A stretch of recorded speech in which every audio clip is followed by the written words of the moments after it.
Hey everybody, welcome back to another episode of the Southern U podcast, where we try to educate Southern landowners on all things land-related, habitat, wildlife, education, all that good stuff. Joined, as always, by the man, the myth. Oh, my bad. No, that's not the right guy. He's not here. He's not here, is he? Mm-mm. That's right. Matt Brock, we're down him, man. Professor Brock is not with us today because he's too cool for us. Yeah, he's gotten too playing big in the woods. That's right. He's gotten too big for us now. But I am joined by the real estate and wildlife aficionado, Mr. Jeremy Ferguson. What's up? And today we got a pretty cool show planned. We're going to be looking at dove planting, right? Dove fields. Something that I feel like most guys in the South have some sort of pastime. You know, usually it's like when you're a kid, because that's one of the animals that you can hunt, one of the methods of hunting that doesn't require you to be super still and super quiet, and it's not super cold. So right. You can get a kid involved in dove hunting just to kind of get them outdoors. And, of course, it's a whole lot of fun, too. Yeah, you know? and let's face it, of course, I think this probably stands true in most parts of the country, but football Saturday, people tend to partake in cold beverages, whichever type you prefer, cook out and shoot doves as long as it's not 1,000 degrees. That's right. Which it tends to be in the 90s here. Oh, for sure. Yeah, I mean, if you get a day in opening day of dove season that's not 90 degrees, that's a rarity. I think this past year we had a cool day, relatively cool, cloudy day, best I remember. I'm not a big dove hunter. It's a blast. Oh, it's a lot of fun. That time of year, I've got other stuff going on weekends generally. Not watching football. I hate college and pro football now. It's not what it used to be. No, it's so not. That's generally we're working cattle that time of year, moving and that sort of thing. So as just part of it. But man, when I get to go, I enjoy it. For sure. We do a couple of shoots a year with clients where we take care of the fields and we go out and enjoy with clients and their colleagues and friends, and they allow me to invite some customers and things like that. So I always do it at least once or twice a year. Sure. Oh yeah, and I'll say too, it's also one of the. I mean, I would say even more so than duck hunting, because it works out better when you got more people. That's it. You know what I mean? Most of the time, if you talk deer hunting, it's like, I don't want anybody on my land. That's I don't want anybody. You know what I mean? And the same thing with turkeys and anything else you want to throw out there. But when you get to doves, it's like, you know, you kind of need more people in the field to keep those birds moving around, because you have a pocket of a field that doesn't have someone in it to deter birds from flying, then that's just where they go, you know, and so it kind of works out better to have more people. And I don't know how it is, you know, across the country. Look, I know it's huge here, all the camaraderie involved, and I've shot doves in Texas with some friends, and in Tennessee. Only 3 states I've ever hunted doves in, and it was all very similar, but just always a big affair. You know, cooking, friends, family, you know, kids, dogs running around. So if you're looking for a way to get in to hunting and you're not a hunter, man, dove hunting's the way to go. Even if you have to find you a little pay hunt place to go. And around here, there's plenty of those around. They range anywhere from $50 a gun up to several $100s a gun. But and there's also, I mean, I know it's not as prolific, I guess, as other types of public hunting, but there's, you know, you can go on some of the public land too. Yes, and Matt could fill you in more about those, but since he's not here, I guess we'll have to leave you to do your own research on Outdoor Alabama. But there are state hunts that they have on public areas. Of course, then there's some open areas that they've got set dates and you can go hunt. But the shoots that they put on generally are really good. Oh yeah, yeah. I mean, they get planted and get taken care of, but it is usually it's first come first serve. So that's it. Better You get got out to there. get signed up. That's right. Cool. Well, you guys know the format by now. If you don't, this is one of your first chances or first time listening. We typically roll through about 5 questions and then we call it a day. That's kind of a format that I had a professor in college that did that with us, and as soon as we answered those 5 questions, then we left. There wasn't really a time limit or a time, allocated for starting or stopping or anything like that. And I have really enjoyed that, and I think it's, you guys do too. So we're going to jump right into some questions, and we're talking about dove fields. So first one here is obviously, it's starting to green up now. I cannot believe it is May. Today's the 21st. Like it's June is almost here. It's just crazy. Yeah, 3 days we find out if we drew Kansas. Oh yeah, that's right. Yeah, for your out of state guys. So I'm waiting on that. Yeah, let's hope he gets a tag because that's a whole lot of stress. But man, that's a great place to go hunt. You put stuff on the ground. But question number 1 here is, what's the ideal time frame to plant dove fields? All right, here, and again, we're talking about the South. You've got other things for other places, but here in the South, what's the ideal time frame? Man, I'm going to do it. Uh-oh. It depends. There it is. Yeah, and it does. It depends on what you're planting. I've talked a lot, I guess, a couple episodes back or one episode back about planting your spring plots, for deer. Same principle applies, is not to get too early because of frost. But, you've got things like corn that you've got maturity dates anywhere from like 90-day corn all the way out to 120 days. So you got to keep that in mind, and you got to know which variety you've got, what the maturity date is on that. Sunflowers are closer to 100 days. Millet, most of the millet varieties are somewhere in the 60 to 80 days, and then the sorghum, in that 80-day time frame too. And really, that's the only things I plant for doves, outside of a rare occasion where I have planted woolly croton, or people call it goatweed, which is a phenomenal dove hunt, is woolly croton. But the seed's really expensive. Oh, gotcha. So we don't see a lot of that.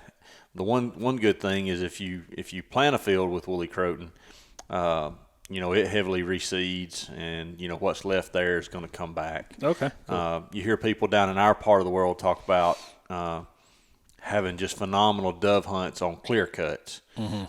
Primarily, the weed that's drawing the doves into the clear cuts is woolly croton. Okay, gotcha.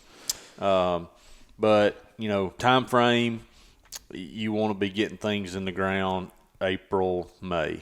You can fight corn in the ground pretty early in April down here, and not risk crop injury from cold temps, anything like that. For our sunflowers, I'm still hovering right around that first week of May.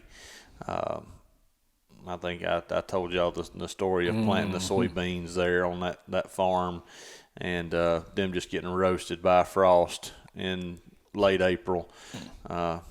Anything can happen, but I try to hedge my bets against that. And let's see, I'm sorry. Are you good? Mine went blank. I got interrupted by that text message and lost all train of thought. I'm sorry. It happens. But you can actually push some plantings on later into June, because you're going to be starting doves right around that first week or the beginning of the second week of September-ish. So you count your days out on your maturity date or whatever you planted, and that's when you need to be planting. Millet gives you a lot larger window or time frame to plant, and then sorghum kind of behind that gives you a little more breathing room than drying down sunflowers and having corn especially. Gotcha. And look, I rarely plant corn anymore for for anything other than deer. I know they say corn is king when it comes to ducks. I have 1 or 2 clients that we still plant majority in corn for ducks. Most of it's, grass type grains, rices, and things like that. We have just seen corn turn into roost holes in our part of the world. Too bad. Gotcha. Okay, well, yeah, it kind of gives us a little time frame, which I guess if you haven't planted, you kind of need to get on it, kind of thing. So if you hadn't planted, you need to be moving that way. Yeah. Rather rapidly. And look, people argue what the best planting for doves is. Look, sunflowers are beautiful to look at all year long, and they do draw doves. But if you want to be simple, you want to have a good hunt, brown top millet, it's hard to beat. It's cheap, it's easy to grow, tend to not have a lot of weed problems in it because it gets up, starts growing really fast and canopies and really competes with the weeds well. Okay, gotcha. Well, moving right along, the second question here is what should be done in preparation for planting these dove fields? We've talked about before about soil testing, and we've talked about, the kind of till versus no till and, that sort of stuff. Is all of that stuff? It all still plays a role. Okay. You do want to soil test, and look, if you're going all out and you're having a big hunt and you're having pay hunts, then you need to be soil testing and the crop that you're intending to grow that you place on that soil test to give that lab an idea of what you're trying to do. It needs to say sunflowers, and then they can give you the recommendations based on that. Follow the soil test. So many people do a soil test and then they don't follow it, or they'll get close. Follow it, and make sure that you're paying attention to the organic matter in your CEC and those things, so that you're taking advantage of all the fertilizer that you put down too. Because sunflowers are a little ticky. They need the food, and then they do not like competition.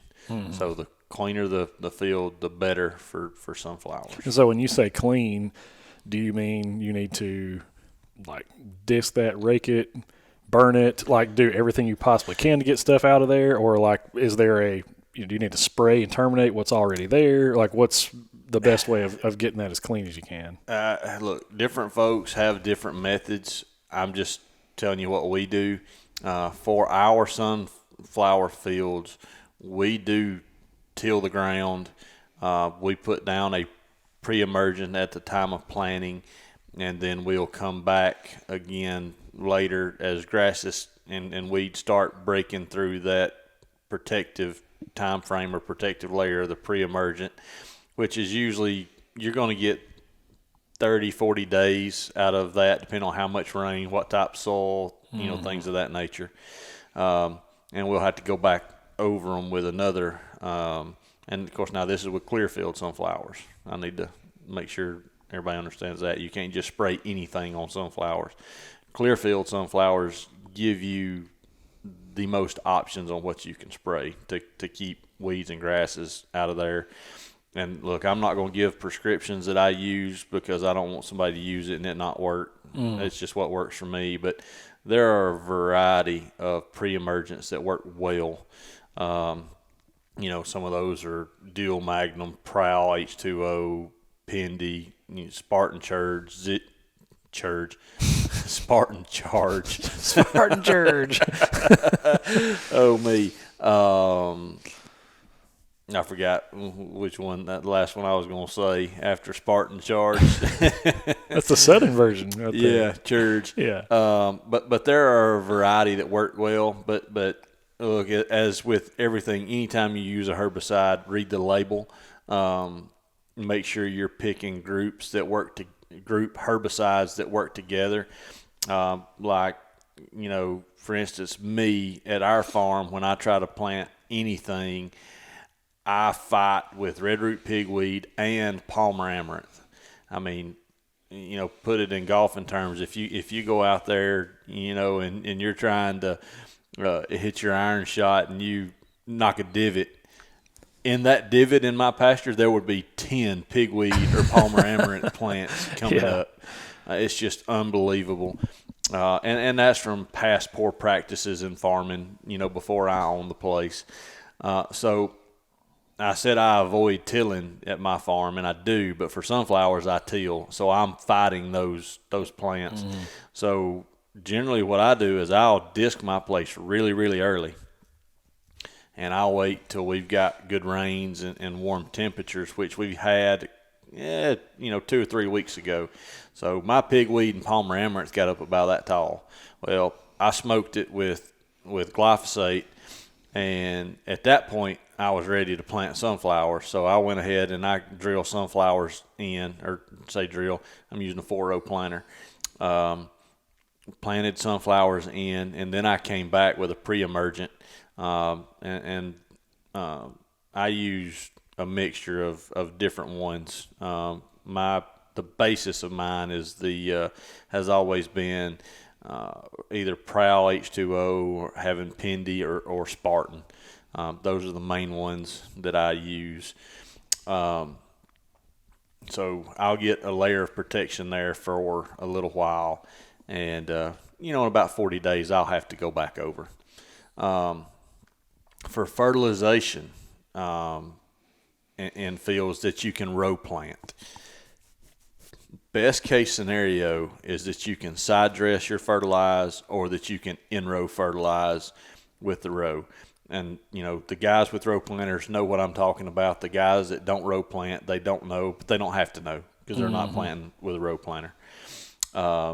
That's the best way to not feed everything in the field, so you're not feeding the weeds that are between the rows. My row planter is set on 36-inch spacing. I'm getting tongue-tied today. So, I've got a row of sunflowers. I got 36 inches of dirt, and I've got a row of sunflowers. Right. In that 36 inches of dirt, I don't want a bunch of weeds, and I don't want to feed those weeds. So, we're in-row fertilizing. Cuts down on my fertilizer cost, and I'm not feeding all the weeds. If you're drilling with a conventional drill, that's tougher to do. I will say that if you are guys that's drilling sunflowers, you're gonna have a better stand of sunflowers if you will get inside the hopper, those things, and block some rows off. We plant one of my clients' places. It's just where I can't get a row planter to it. We can get a drill there. So I get up in the drill. It's a 7.5-inch spacing. I block every other one, so we're planting on 15-inch spacing. Okay, gotcha. With a drill, I can't tailor my planting population like I can with my row planter. My row planter, generally for me, I'm planting 24,000 seed per acre on my sunflowers. I can't do that with a drill, but with drills, you can calibrate them and get really close. So, if you're going to plant with a drill, calibrate it, know how much seed you're putting out, and try to be in that 6-ish pounds per acre on sunflower. Sorghum, I hadn't planted sorghum much in recent history, and we always planted it with a drill. Because I hadn't planted it in quite a while, I can't tell you exactly how many pounds per acre we were drilling. And the reason I haven't done sorghum in quite a while is you have very limited herbicides that you can use with it to keep your fields clean. Okay. There are varieties out there now that if you want to spend, quite a bit of money on a bag of seed, then you can do that. With these clear fields, they're expensive, but you're not using a lot of seed. With the Roundup Ready corn, look, it's really expensive, but there are ways that you can get Roundup Ready corn for far less than regular field corn prices. Shout out to the NWTF, their wildlife seed program. You can get Roundup Ready corn that's a year old it is re-germ tested, so you know what germ rate you're getting out of them. And I think it's $40 or $45 a bag, as compared to $300 to $325 a bag. Wow, that's a huge difference. So it makes planting corn for wildlife folks much cheaper. Yeah. Now folks like Matt and myself, where we're planting and making money for folks, we don't. We're not supposed to do that. Don't do that, and you can't buy it for other people, because you do have to have a Monsanto certificate where you're planting Roundup Ready corn, basically saying that you're not picking that corn and trying to sell it. Gotcha. Same thing for anything that's Roundup Ready, though. Okay. There's just technology agreements that you have to abide by. Millet, man, with millet, you're going to need to burn down wherever you're putting the millet. And by burn down, I'm saying chemical herbicide burn down. At that point, you can broadcast it and mow, or you can burn it down, disc it, put your millet out. I suggest cultipacking when you're planting millet. And the main reason that I have found, look, it'll grow on humpy, clotted ground just fine. Doves really like a level surface to be walking around, picking around in. Right. So the more prepared field you have, the more the doves are going to use it. Right. And so, which I know you kind of went through some of that already on what to plant, because that was kind of the next question there. But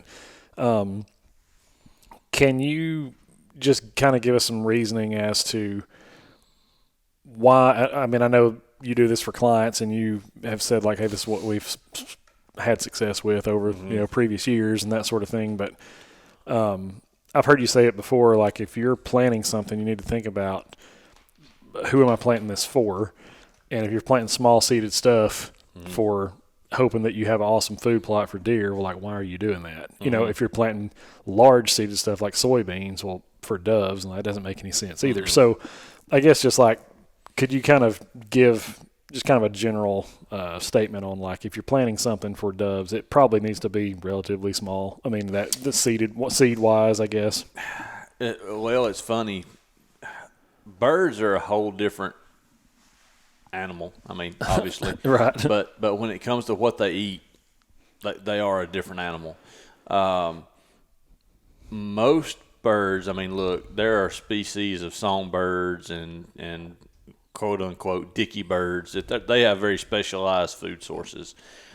A lot of the doves a lot of the birds that we see that are hunted are fairly general in what they will consume.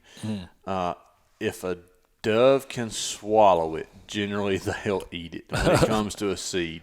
So they will absolutely eat whole corn, but they have a tough time with it. They will absolutely eat whole soybeans, but the smaller seeds, they don't have as much work ahead of them in their crop, to grind that down.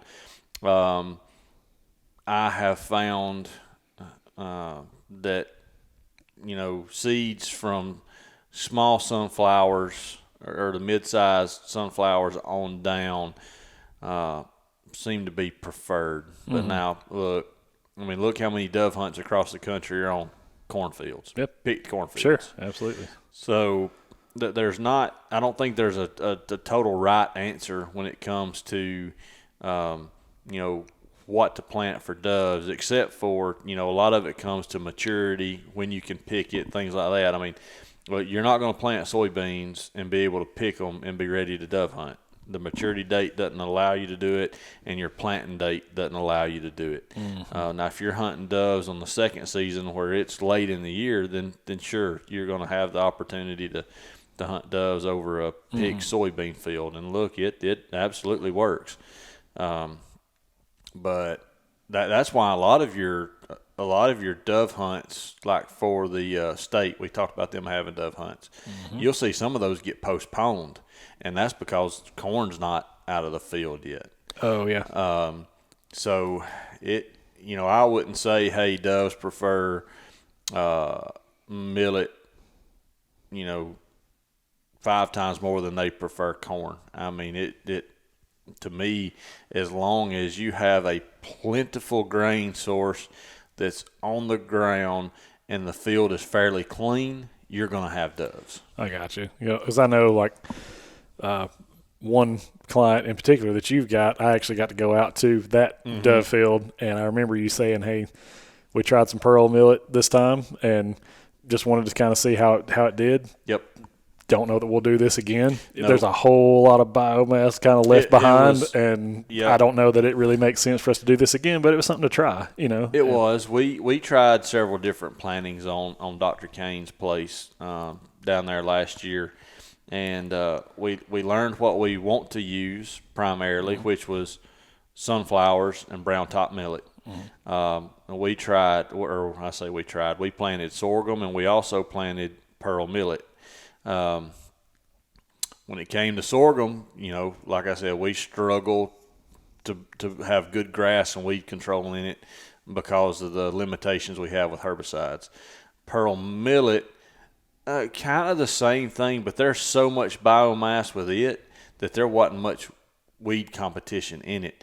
But when we tried to get rid of that biomass, more or less cut that stuff down, chew it up, burn it, whatever, so that we've got seed on the dirt, man, that was tough. I mean, because one, we're in a part of the world that we have a burn ban during that time of year. That's right. And it's not a silvicultural ban, so I can't get around it from a forestry standpoint.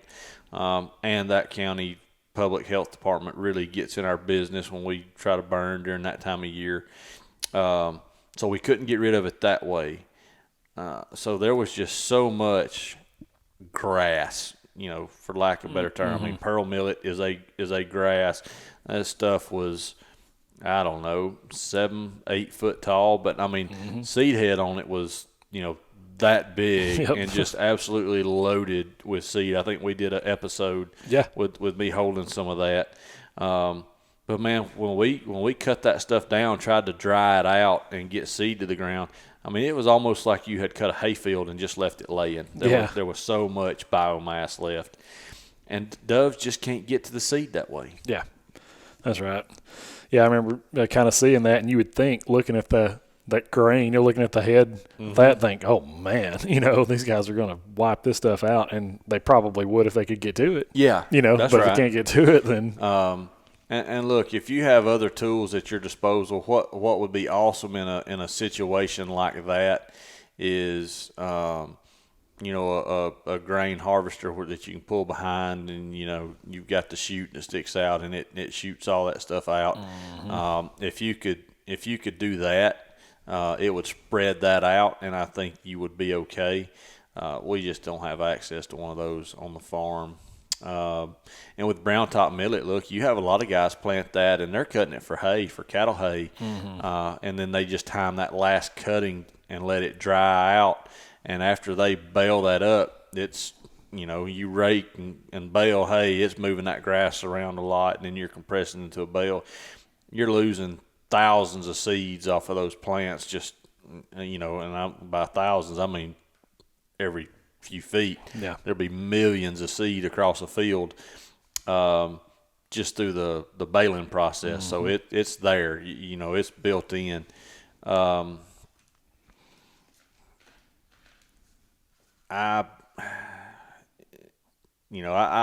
would say that I don't really prefer one planting over the other, unless it comes to cost or simplicity. Right. Yeah, I was going to say cost is definitely a factor in what people want to do. And then, like you said, limitations on herbicide. I mean, if I know it's going to be really hard for me to keep this clean, then I'm probably less likely to plant it. Right. And another thing that you've got to remember when you're planting sunflowers as opposed to some of these others is deer damage. If you've got, decent numbers of deer, then they tend to like to move in on sunflower fields once they get about that tall. Right. And then they just bite the top out of it, and it's, that nice that and tender. plant, it is. And that plant's done at that point. It's not coming back. So on Dr. Kane's place that you filmed last year and we'll go to again this year, I mean, we fence it. And by fencing, we're doing 3D deer fencing. We're not putting up, 8-foot fence to keep deer out. We're putting up on the inside, we've got a strand of electric wire that's somewhere about that 36-inch high range, and then one that's going to be somewhere in that 12 to 18-inch range. We're going to move out about 3.5 to 4 feet, put another single strand of electric wire.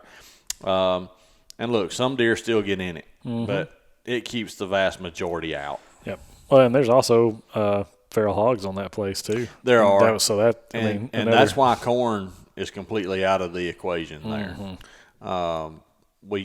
They tend not to bother the sunflowers. They tend not to bother the millet. But man, when the good Lord, the corn gets in, when it starts silking, man, the hogs just move in on it. Yep. So we avoid corn at all costs now out there. Another way to deter deer, a lot of sprays, you have limited success with. If you've got power, the little wiggly men that go out in front of car lots. Wacky wailing inflatable tube men. Yeah. Man, those things work great. If you've got access, it's not if it's not a huge field, and you've got access to power relatively close by, or you're one of these guys that's great with solar stuff, man, those little wiggly men work like a champ. That'd be the funniest thing ever, to go drive by some immaculate field. Yep. And you've got to move it around, every few days, or deer get used to it. And look, there's other deterrents out there. I forget who makes them, but there's about this big that'll go onto a regular steel T-post. And it's got a flashing light, a sensor on it with a flashing light and a buzzer. And so when the deer crosses, kind of like with a trail camera, it senses the motion, and the light starts flashing and the buzzer goes off. Gotcha. And you got to move those around too, every 2 or 3 days. But deer can definitely be a problem for sunflowers. We've got a client in Tuscaloosa County that we can't plant sunflowers, and his fields aren't big enough for us to plant soybeans either. Oh, okay. Even though he's got quite a bit of acreage, his largest field is about 15 acres, and we can't grow sunflowers or even soybeans in a 15-acre field because there's so many twists and turns in it, nooks and crannies. It's never big in any one place, and man, deer just wipe it out. Yep, they just eventually wipe it out. Gotcha. Yeah, I mean, I imagine that's something that a lot of people have to deal with, especially on the hogs. I've had one person in particular tell me that as he was there, he manages property for other clients and stuff too, and he told me, I get on my tractor and I'll start putting it in the ground, and as I'm going, like you said, 4 rows wide, just whatever he's got, it's like I'm going putting seed in the ground, and I can turn around and look, and they will be behind me digging it up as down the road. Yeah, like it's like they're not afraid of me at all. It's a dinner bell to them. So. Oh yeah, they definitely learn, and hogs absolutely. They will walk down the rows and pick that out. And I tell you, another pain in the butt is a dang crow. They will walk down rows. Anybody that does garden planting in their backyard or truck farmers know crows are a pain in the butt. Yeah. But they will absolutely walk down the rows and just dig and find individual seeds. Pick it up. That's wild. Okay, well that's good to kind of know what to plant and when to plant it and that kind of stuff. Here's one that I really, if we can, I mean it doesn't have to be a long-winded answer, but I'd like for us to maybe at least spend a little time on the legality of planting versus a prepared seed bed. I know that is something that you probably, even if you have not, hopefully you've not done this yourself, but you at least know of somebody who said, man, I'll go out there and we'll, 2 weeks before the season starts, we'll plow it up, and then we'll go strow a bunch of wheat or something out there on top of it, and we'll have us a good dove hunt, opening day. And so where is the gray area? Where is the line on what is considered a prepared seed bed and is 100% legal and what is not? And can you, or is that something you can talk on? Yeah, absolutely I can. The one caveat, and I'm going to say this up front, is there's still some gray area on what a prepared seed bed is. And you're going to need to talk to your local enforcement officer and say, look, this is kind of what I want to do. Mm-hmm. Is this okay? If you don't, and they deem it's not prepared seed bed, you're going to get tickets. Mm-hmm. A lot of people say, well, I don't want to invite trouble. Well, look, if you're having a decent shoot, they already know that you're doing that. Now, you may not be a high priority or on the list to check, but it's rare that these guys don't know about, most dove hunts that's going on in the county. But I will say this, being with Game and Fish, and I think Matt would say the same thing, most of the time the offenders are repeat offenders. So it's not like, game wardens got to go looking for guys that's doing it the wrong way. Generally, guys that's doing it the wrong way, they're just always doing it the wrong way. Mm-hmm. But the laws not necessarily have changed, but they gave some clarity, years ago. And then what's allowed, or what they, as far as top sowing goes, now what is deemed a planning practice for us in Alabama by our cooperative extension unit, has helped with the dove hunting side of things. So if you disc the ground and you put wheat on top of that disc ground, you're good. That's a prepared seed bed. Okay. Where you're getting into some of the gray area now is you have a lot of guys, throw and mow planting for deer plots and things like that have gotten more popular. Cover crops for farmers have gotten more popular. There's more people that's just going out and putting seed on top of the ground as a planting practice and calling it good. So that's where you're getting some rub in some of these instances with law enforcement officers. But, a common practice now for, say big row crop farmers is, they may pick a crop, or even before they pick, they may go in with a spreader or even a drone and put cover crop seed for the winter out, in their cornfield or their soybean field, what have you, and then pick. And all that seed, of course, it gets covered with some duff, and some planting trash, but all that seed just laying on top of the ground. Technically speaking, by the way our laws are written, or at least our planning guide in Alabama, that technically wouldn't be legal. Okay. That's what I was going to ask. I know we've already covered that corn is not ideal for doves, but just say somebody plants corn, it gets up, it's starting to dry out now, and a guy takes his bush hog and he just goes and plows it all down with a bush hog and says, I'm going to go hunt doves over that. Can he do that legally, or is that? You're going to have to talk to your local enforcement officer about that one, because that's some, a lot of them see that as dispersed seed and that the crop wasn't picked. That's not a normal practice.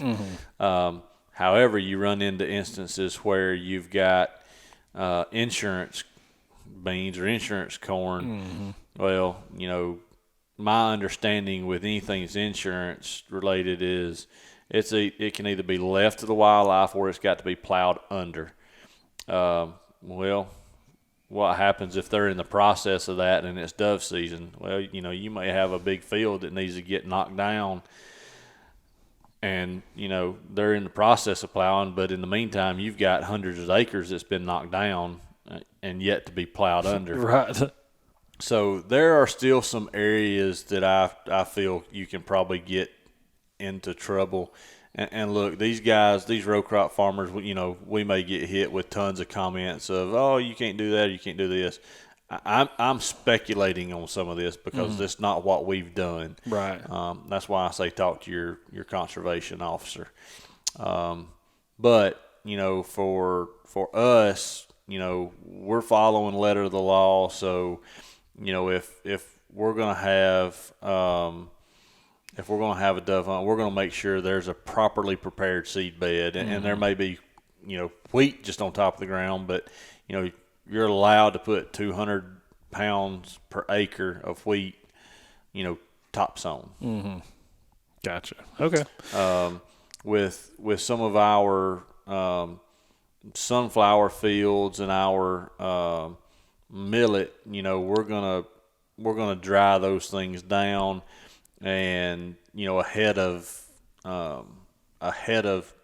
dove season, and try to get some seed, on the ground. But, with sunflowers, as those things dry, those seeds are going to naturally fall out. And in certain parts of the field, we actually do take them down, and we will actually work those fields up a little bit, and then we'll use that to top dress our wheat. Okay. Well, that's kind of what I was after, is just general statements, you know what I mean? And then, like you said, probably need to consult your local Absolutely. law, conservation officer, because it's like anything else, man. If there's any kind of gray area where it's left up to the discretion of someone else, you may catch that guy on a bad day. Yep. Or whatever, Yep. and you're in and trouble. It's when the guy in the U.S. Fish and Wildlife Service truck shows up that you got a problem. Yeah. Because migratory bird, they can write you federal charges, and that's never good. No, that doesn't sound good. Most of it ends up being state charges. No plugs and guns, and not having a license, or having a bird or two over the limit is the general things that you come across, and baited fields. But like I said, most of that stuff's generally repeat people, and Right. they go check the same folks year in, year out. Well, and I feel like, too, if you make a phone call or send an email to, a conservation officer, like, hey, I'm trying to play by the rules here, and they know that. Like, they're trying to not make criminals out of otherwise, That's right. law-abiding. The officers aren't. I'm not sure that certain agencies Hey, there don't we try go. to do that. But the officers certainly aren't. Right. Like Dr. Kane's down there where we were, our local enforcement officer comes, and he's the one that gives the safety briefing. And, they see our fields days in advance, and we of course, I know how to prepare a field, but we know we're good once they've said grace over it. Sure. Yep, and that's always added reassurance. It's always a good thing. Last thing I've got here is just kind of what else needs to be taken into consideration when you're getting ready to plant, and we've already kind of talked some legal stuff, make sure we're good there. Time frame is good, what to plant. Is there anything else to consider? I know specifically at Dr. Kane's place, some of those fields were terminated. They sprayed to make sure that those seeds start to fall and that kind of stuff. So is that something that everybody should do, or if you have the means to, is it a cost thing, or is it should you just let it be and kind of hunt it as it is? Or well, the reason we did some of that and sprayed everything to dry down is, one, we got crops in the field late just because of external factors that we couldn't control.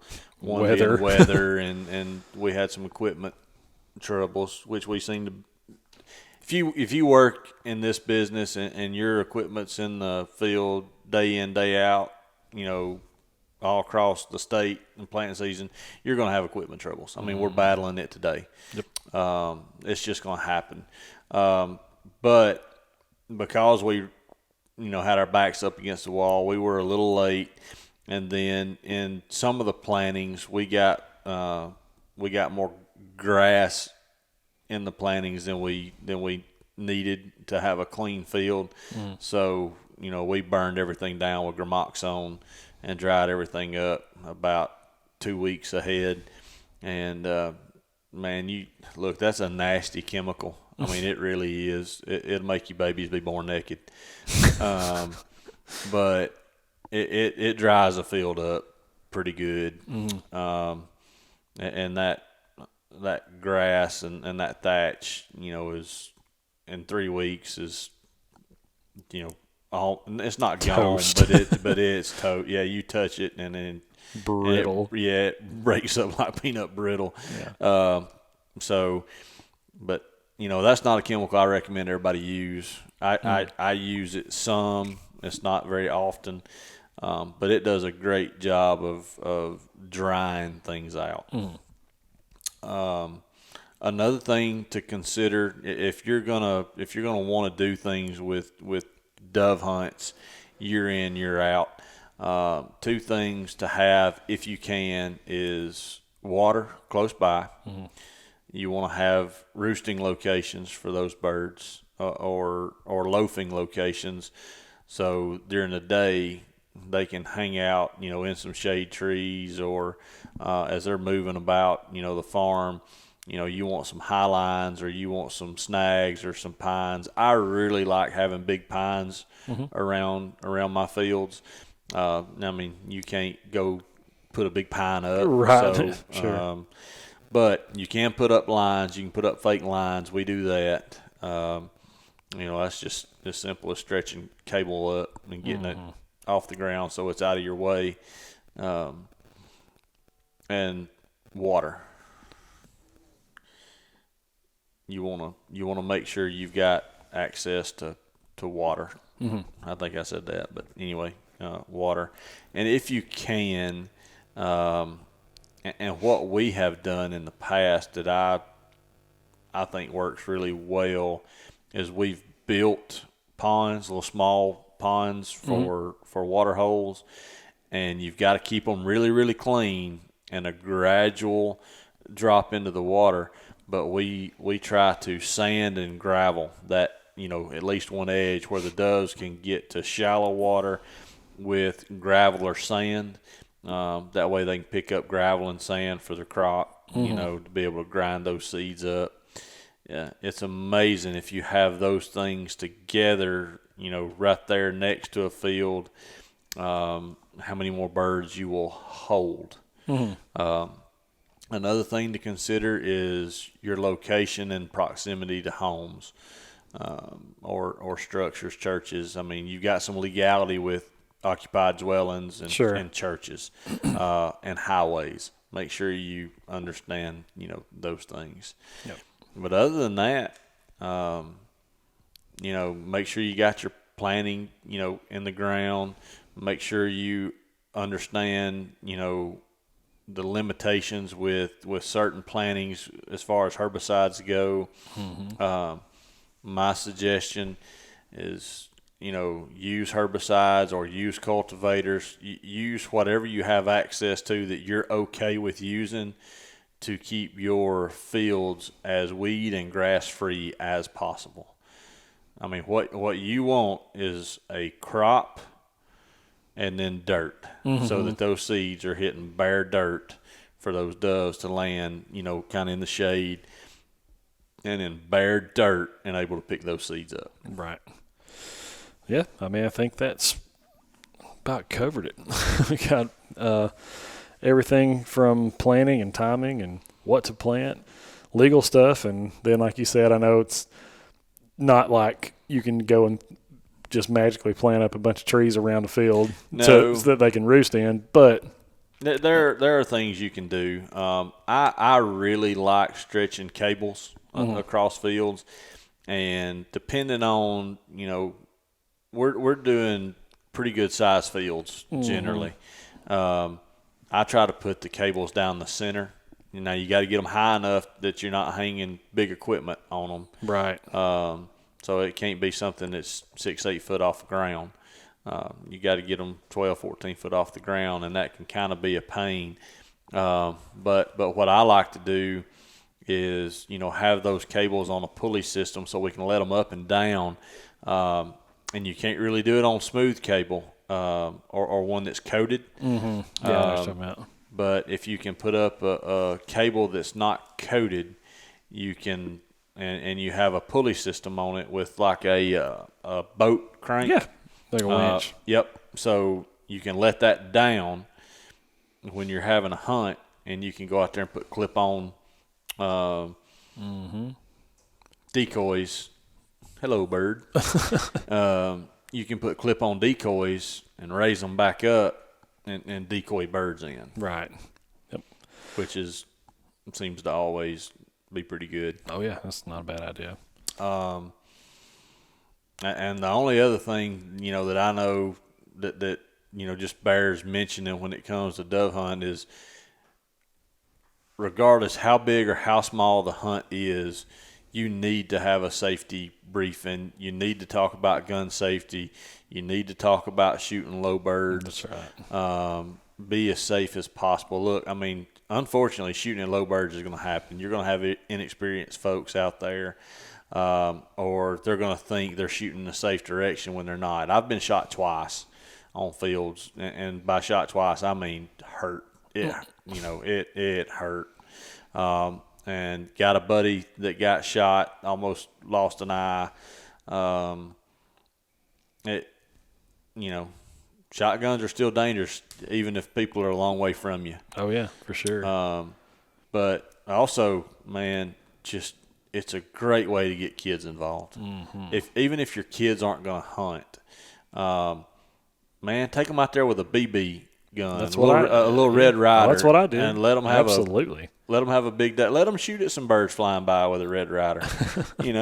Hey, you can shoot one while they're shooting at it, and hey, man, awesome shot. Killed it with a BB gun. That's right. High five. Yep. Oh, one of my first memories of just being outdoors at all is like that. Dad went on a dove hunt. I took the Red Ryder with me, and he had kind of mortally wounded one, but it's like, hey, can go over there and shoot that bird that's flopping around? What I mean? And of course, I thought I was king of the world because I shot a dove. That's right. So and it really is a great way because you don't have to be super duper still and quiet, and it's not freezing cold. Now it may be hot. Yeah, it can be blistering hot here. Make sure you wear the sunscreen and the bug spray. But apart from that, I mean, it's still a great time. And, one of the best parts about it is, when this thing is over with, then usually people are hanging out afterwards, That's right. Watching football, eating, that type of thing. Exactly. So, you guys got what you need now. Go plant you a dove field. Yep. And if you've got questions, reach out to Matt and I. Yeah, reach out to Taylor, and Taylor can get with us when it comes to, the biggest question I get on dove fields are herbicide questions. Mm-hmm. And I've kind of got my window where I work as far as what herbicides I have gotten comfortable using and I think work well. Some of my buddies, they're like, man, why are you using that? Use this. This is better. And I'm like, well, what I'm using is working. But, I can give you some prescriptions on things, but there again, do research on your own and read the label, read the label, use your proper PPE when you're handling some of this stuff, because some of these herbicides are, they're not going to quote unquote hurt you, so to speak, but you don't want them in your eyes, you don't want them in your mouth. Things of that nature. I don't advocate go take a bath in this stuff. No. But it's not, from my perspective, it's not the end of the world if you get a little on you and you get it off of you. Yeah. Sure. I've told a story time and time again. I saw a guy drink Roundup one time.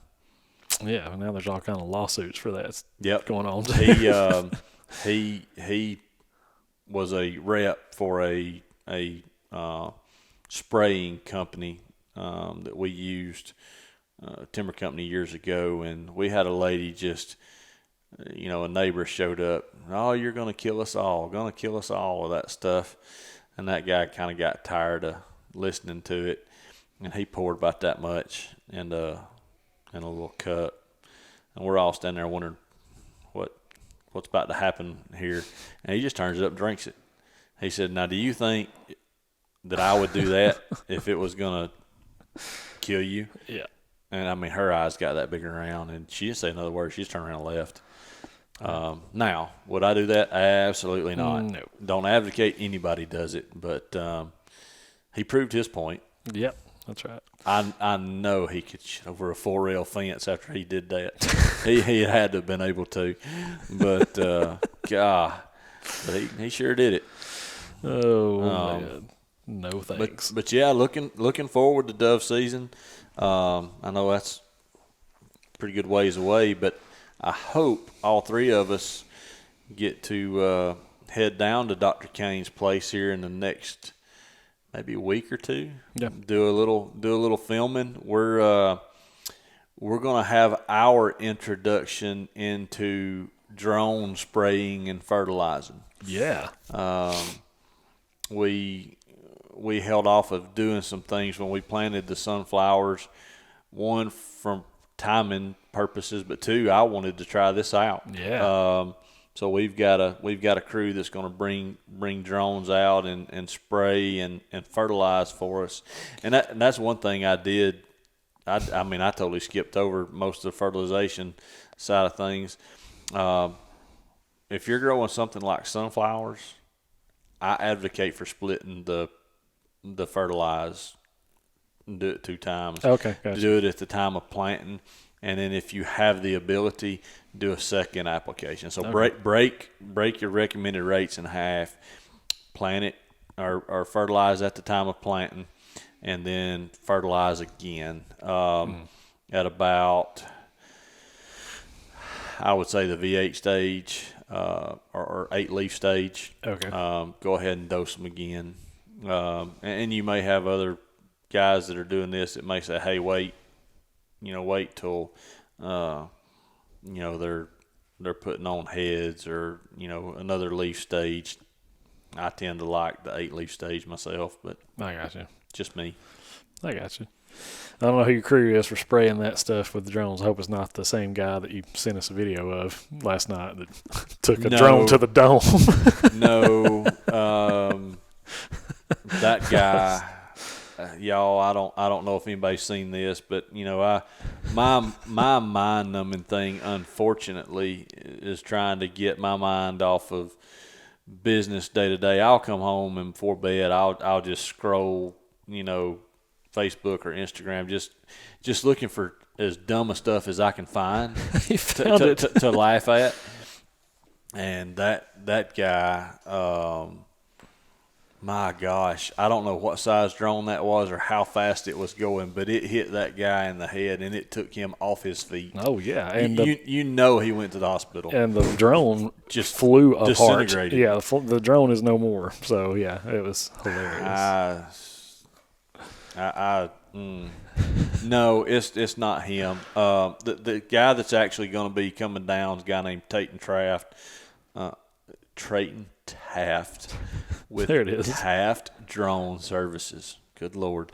But I've known Trayton for a while now. He does a lot of different things with drones, including deer surveys, and we're going to try to get into a little bit of that this winter, doing some thermal surveys and things like that. That'd be cool. But yeah, we're gonna play around with that here. Probably not next week, but the week after. Okay.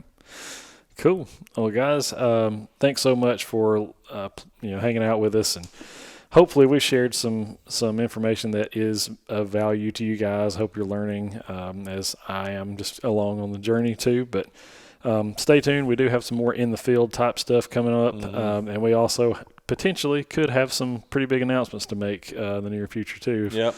And maybe one day Matt will show back up. Yeah, maybe. Who knows, man? That guy's, I don't know. He's too popular now. He's too cool for us. I don't think it's popularity. I think his time management needs to be better. Exactly. I mean, this I find the time to come do this. You find the time to come do this. this here's Southern you, Matt. Come on, man. I'm telling you, you just can't rely on that boy for nothing. Oh man. Well, thank you guys again. We will see you on the next one. Out.